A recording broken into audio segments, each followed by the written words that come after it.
Hi there, traders. This is Brad Gilbert with the Daily Market Insight for Wednesday, the 1st of November. All right, now, BOJ, the core theme here, the dollar's going up again, and this is primarily around the BOJ, right? There was a rumor that they were going to tweak policy. They did not do that, and we saw a huge reaction the other way, right? So, and this is what you have. I mean, I sort of explained a few things on the Discord there, but if you're not sure about what's happening, tune into that and you can actually ask a few questions and work out exactly what's happening there, because the BOJ have really backed themselves into a corner, and you need to understand how the market reacts. They will pretty much attack the BOJ now, right? Force them to intervene, and even when they do, they'll shove it back in their face. I've seen this 100 times. So, yeah, let's just have a look here. If you're looking across the board, obviously, the rumors about the BOJ tweaking policy saw it drop from, 149.75, like almost 100 points. And then it's bounced 300, right? That's what you get when you don't, or if you leak a potential policy change and you don't give it to the market, right? So market really pissed off with the BOJ, and there we go. Now, a couple of other things, just whilst I'm on this page, let me just coordinate this pen. Just understand where everything is, right? And what we're talking about is, if you have a look at yesterday's numbers, there was some of the European numbers, right? Even the German retail sales were softer. Okay, that's an issue, right? But you saw with the yen and dollar going up, the euro managed to tweak higher, and a lot of traders were sort of wondering, hey, these numbers aren't that great. What's going on? But, overall, if you bagged up all the European numbers, they were slightly softer. The CAD GDP numbers, now they're talking the news services. They love to spruik a bit of fear, right? They're talking about the numbers suggest the economy's going into recession. And you know what? The recession used to be a real dirty word, like, oh, it's terrible, everything's hopeless. But it's no big deal these days, in my eyes. S&P Case-Shiller numbers, home prices in the States up. Okay, the consumer confidence numbers slightly better than expected. All in all, what does that tell us? Well, it goes towards a stronger dollar, right? That's where the markets are at the moment. So, and when any slightly stronger US numbers at the moment, because we are seeing the direct impact on the markets, and I'm talking about the bond markets, yields going up. Okay, once again, the price is falling here, means the yields are a bit higher. You're going to get a stronger dollar.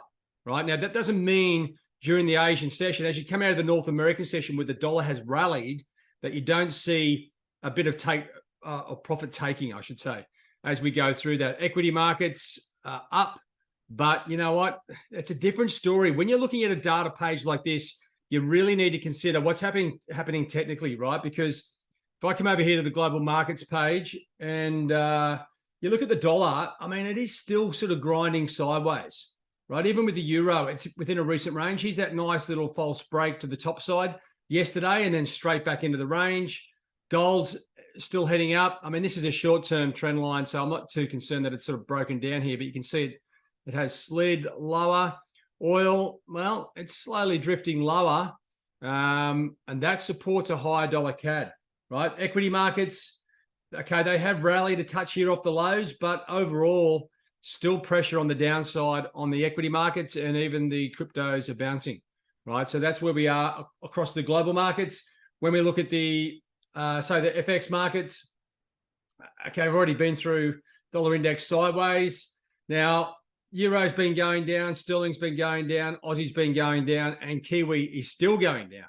Now, these other pairs, as we come into the start of this month, are drifting sideways with the sort of negative bias. Right. And obviously I'll leave the yen out because you can see the calamity there.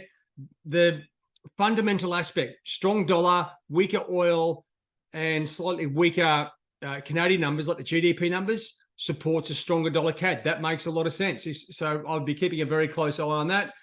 Now, as we come into today's trading, this is where it's going to impact, obviously, these bottom pairs in particular.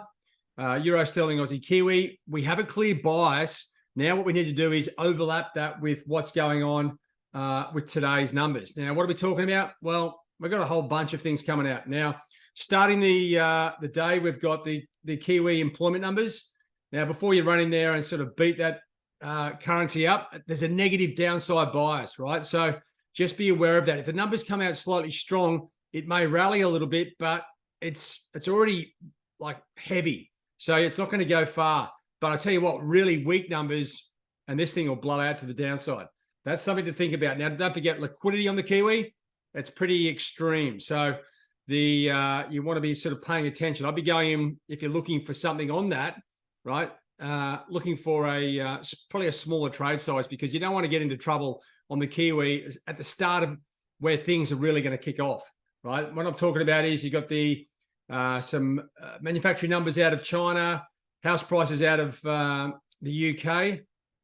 You got some S&P manufacturing numbers here out of Canada and the US. But really, this is where, like, as I said, I said this at the start of the week. Now, let me just delete some of these things because there's more important things down the bottom here. We do have a big bunch of stuff. Like the ISM manufacturing numbers are important. The job openings, not really, but that just shows you how much the market is focusing on employment numbers. So you might want to give that a bit of credibility at this point. But the Fed, right? The whole Fed situation, the press conference is going to be the key to it. No change of rates expected. But, and I don't, even though the US numbers have been slightly stronger, I think a few of the central banks, the Fed and the RBA in particular, have come out with fear campaigns, right? Across the media. Like, we're going to raise rates, we're going to raise rates. If anything, the US could possibly do one, but everything's sort of looking a bit rosy. The consumer confidence numbers yesterday were good, like slightly better. So it's like they're managing it quite well. I think an interest rate hike or talk of it, once again, may come into play. But are they really going to raise rates? It comes down to the inflation numbers, which we might see next week, right? So this week, like today, right, just focus on the microcosm of today. You know, we do have some numbers out of Asia. Yeah, worth having a little tweak, but nothing worth losing your money over. All these manufacturing numbers here comes out at 3 p.m. and then 4 hours later, you got the Fed, right? So we may have a little bit of a dollar move, short-term move on the back of those numbers. But really, the main game is listening to what the Fed are going to be talking about, okay? Now, when they start talking, are they going to be talking about, the bonds? I don't know. I tell you what, like, it's easier for the central bank to intervene in the treasury market than, say, just currency markets, right? They can do that quite effectively. So they'll be comfortable with managing that. But try and keep an eye on what's happening here across the board. Like at the moment, the yield's slightly up, equity's up. Okay, what are we seeing on the dollar? Well, at the moment, not much, right? So there's a little bit of, not discombobulation on the currencies, but just be aware there are things happening. Euro's the best Forex pair to trade. It's got the biggest liquidity, and you've got the Eurozone and you've got the US, right? So, and the technical side of things looks really good to me. Okay, it gives me a bit more confidence going into these things. So basically, piece it together. If you're in the North American session, see what the Fed have got to say, especially the press conference. I don't think the Fed are going to do too much about, quashing the expectations for higher rates. That keeps pressure on the downside. But in saying that, the US numbers have been pretty steady, if not slightly better this month than previous. So it warrants a stronger dollar. And when we look at the markets like that, if we're looking for a stronger dollar, well, we do have levels to get short here, right, on the downside. Or like Mo did yesterday, let me just blow up the euro here. There's also another level to get short these instruments, right? And that is on a false break, right? Boom.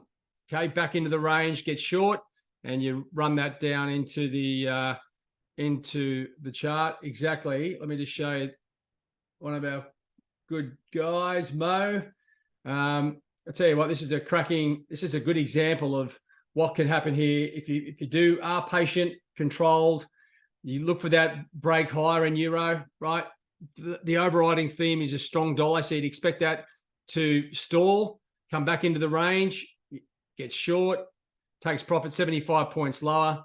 Now that is a perfect trade. So when you are thinking about where do you get short? Of course, you can get short through support, but also on a false break back above, and that's a great level to be getting short there as well, right? So make sure you consider your trade strategies. Very important as you try and execute these trades, right? We generally know where momentum is. And if the overriding theme is down, unless there's a major central bank announcement, these things are not going to break the trends, as in like just go up and up and up. They will have false breaks, and if you can wait for it, there's some cash at the end of the end of your analysis. All right, guys, that's it from me. It's like we're sort of in a little bit of a strong dollar stranglehold, but it's like a medium grip, right?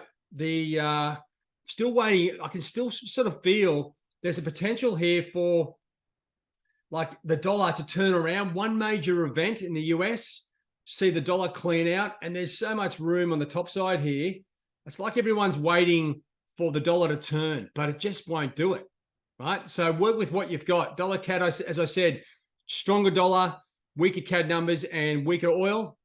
Dollar CAD to the top side looks like a smart trade.